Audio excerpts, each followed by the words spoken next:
Belly fat কমাতে সাহায্য করে, বেলি ফ্যাট কমাতে সাহায্য করে। 6, 7 নম্বর হলো তোর বডিতে কোনো হরমোনাল ডিসব্যালেন্স থাকলে সেটা ঠিক করে।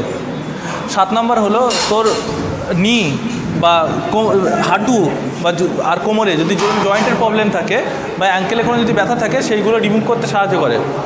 পরে বলো লেগ এক্সারসাইজ করলে কী কী বেনিফিটস পাওয়া যায়? লেগ এক্সারসাইজ করলো, বাহ সুন্দর প্রশ্ন করেছিস। মানে তোর প্রশ্ন হলো যে তুই লেগ এক্সারসাইজ করিস সপ্তাহে? হ্যাঁ, একদিন করে করিস, বাহ সুন্দর।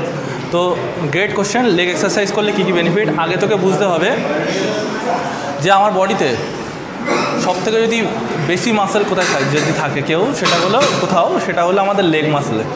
অ্যাকচুয়ালি সেই জন্য লেগ মাসেলকে সবথেকে বড় মাসেল বলা হয়, ঠিক আছে? লেগ মাসেল ট্রেন করলে প্রচুর বেনিফিট আছে। নাম্বার 1, আমার কাছে থেকে সরে দূরে চলে যাচ্ছে, ভয় লাগছে। নাম্বার 1 প্রথম হলো তোর বডিতে টেস্টোস্টেরনের ক্ষমতা বাড়ায়। 2 নম্বর কথা গ্রোথ হরমোন বাড়ায়। 3 নম্বর কথা সারা বডিতে ব্লাড সার্কুলেশন ভালো করে। 4 নম্বর কথা হলো তোর যত জয়েন্ট আছে সেই জয়েন্টকে স্ট্রং করে, বিশেষ করে লোয়ার জয়েন্ট।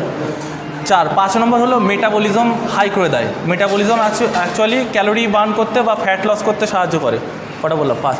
6 নম্বর হলো বেলি ফ্যাট কমাতে সাহায্য করে, বেলি ফ্যাট কমাতে সাহায্য করে।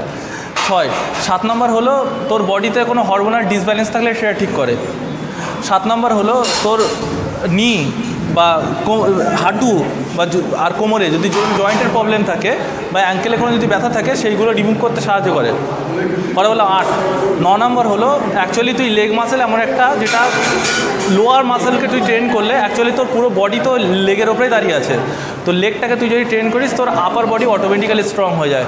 তুই যদি মনে করিস যে আমি বাইসেপ সপ্তাহে একদিন মারবো না তবু চলবে, কিন্তু লেগ স্কিপ করা চলবে না, কারণ লেগ মারলে তোর অটোমেটিক্যালি বাইসেপ হবে। কী করে? লেগ মারলে আমার বডিতে পুরো total overall muscle mass increase হয়, বুঝতে পেরেছিস তো? এছাড়া লেগ এক্সারসাইজ করলে তোর ঘুম ভালো হবে, তোর স্ট্রেস দূর হয়ে যাবে, সব কিছুতেই ভালো হয়, কিন্তু এইগুলো হলো লেগের গুরুত্ব, বোঝা গেল? তাছাড়া আর একটা কথা হলো তোর মনে কর বডিতে লাংস ভালো থাকবে, যেহেতু লেগ এক্সারসাইজ করতে গেলে তোর প্রচুর পরিমাণে শ্বাস প্রশ্বাস নিতে হয়, ঠিক আছে? এইগুলো সমস্ত কিছু লেগ এক্সারসাইজের ভূমিকা। তাহলে তোমরা অবশ্যই শুনলে লেগ এক্সারসাইজের কী বেনিফিট। তো আমি এটা বলবো যাদের লেগ উইক আছে তাহলে মিনিমাম সপ্তাহে 2 বার করে লেগ এক্সারসাইজ করতে, 3 দিন পর পর। আর যাদের মোটামুটি আছে তারা সপ্তাহে মিনিমাম 1 দিন করো, কিন্তু লেগ এক্সারসাইজকে স্কিপ করো না। তো কাইন্ডলি ফলো আওয়ার জিম পেজেসে to get this kind of information and follow also Mark Academy or Mark Made Mind and Mark Made Muscle দেখা।